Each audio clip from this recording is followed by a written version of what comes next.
मैंने क्या किया? जिस पे तौबा किया आपने? यार मैंने रोजा रखा है, मैंने अभी नहीं तौबा नहीं पड़ी, तौबा नहीं कर रहे हैं फिर आपने कुछ चीजों पे तो तौबा और माफी जो बात आपने पुरानी मेरी कवाली निकाली, तो मैंने कहा ये अगर शिरक है तो मैं अल्लाह से रजू करता हूँ, अल्लाह पाक मुझे माफ करे, और इसमें क्या है, अगर मैंने माफी मांगी तो मैं नहीं करूंगा। नहीं फिर आपने कहा मैं सब कुछ ही कर लेता हूँ।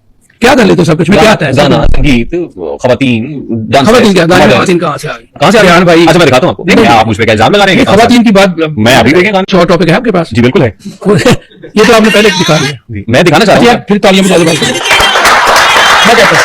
आइए आज मैं आप लोगों को मुफ्ती रेहान तारिक साहब का इल्म चेक करवाता हूँ। इल्म का कितना बड़ा समंदर है।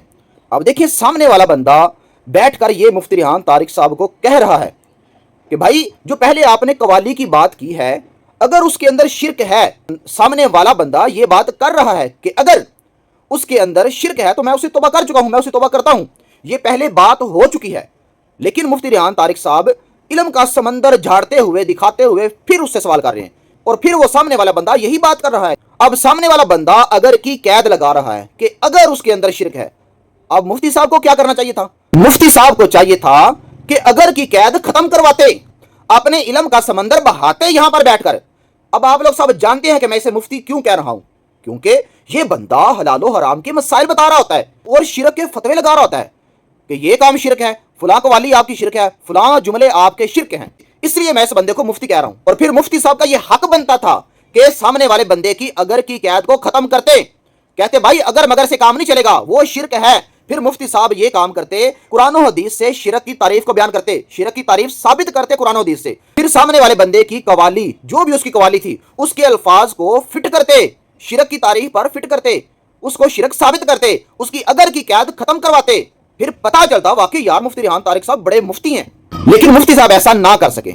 और हाँ, अकल से पैदल और खाली लोग नीचे कमेंट के अंदर आकर ये ना कहना शुरू कर दें कि जी लो जी ये शिरक का दिफा हो रहा है। मैं यहाँ पर कोई शिरक का दिफा नहीं कर रहा, मैं यहाँ पर आप लोगों के ऐसे मुफ्तियों को ये समझा रहा हूँ, ये बता रहा हूँ कि सवाल जवाब करने हो तो कैसे करते हैं, किसी पर एतराज करना हो तो कैसे करते हैं, उसका जवाब देना हो तो कैसे देते हैं। ये आप लोगों के मुफ्तियों को समझा रहा होता हूँ मैं। और फिर कहता है कि जी आप तो हर एक काम कर लेते हैं। सामने वाला बंदा ये कहता है कि जी हर एक काम से क्या मुराद है आपकी? फिर मुफ्ती साहब कहते हैं कि आप औरतों के साथ कवाली करते हैं, गाना गाते हैं, और बड़ी मादरत के साथ मैं यहाँ पर इसका दिफा नहीं कर रहा कि औरतों के साथ बैठकर गाना गाना या कवाली करना जायज़ है, मैं ये नहीं कह रहा। ये हराम है और हराम ही रहेगा। लेकिन यहाँ पर मेरा यही सवाल मुफ्ती रेहान तारिक साहब से है कि रेहान साहब, आप जो सामने औरतों को बिठाकर, बेपर्दा औरतों को बिठाकर उनसे व्यूज हासिल करते हैं और उनसे ऐसे ऐसे गलीज सवालात करते हैं कि जिसकी शरीयत के अंदर बिल्कुल भी इजाजत नहीं है, ऐसे सवाल करना तो दूर की बात है, सामने किसी बेपर्दा औरत को बिठाकर गुफ्तगू करना भी हराम है। मुफ्ती साहब आपको ये नहीं था पता? और फिर मुफ्ती साहब ऐसे सवालात करके कि जिन सवालों को बंदा अपनी फैमिली के साथ बैठकर नहीं सुन सकता, ऐसे सवालात एक बेपर्दा औरतों को सामने बिठाकर तुम करते हो, और चंद टकों की खातिर, चंद व्यूज की खातिर तुम ऐसी गलीज हरकतें करते हो। मुफ्ती साहब इसका जवाब कौन देगा? इस वक्त जितनी बेहयाई ये लोग फैला रहे हैं ना, एक ये बंदा और दूसरा वो इरशाद भट्टी, और इन लोगों को कोई पूछने वाला ही नहीं है।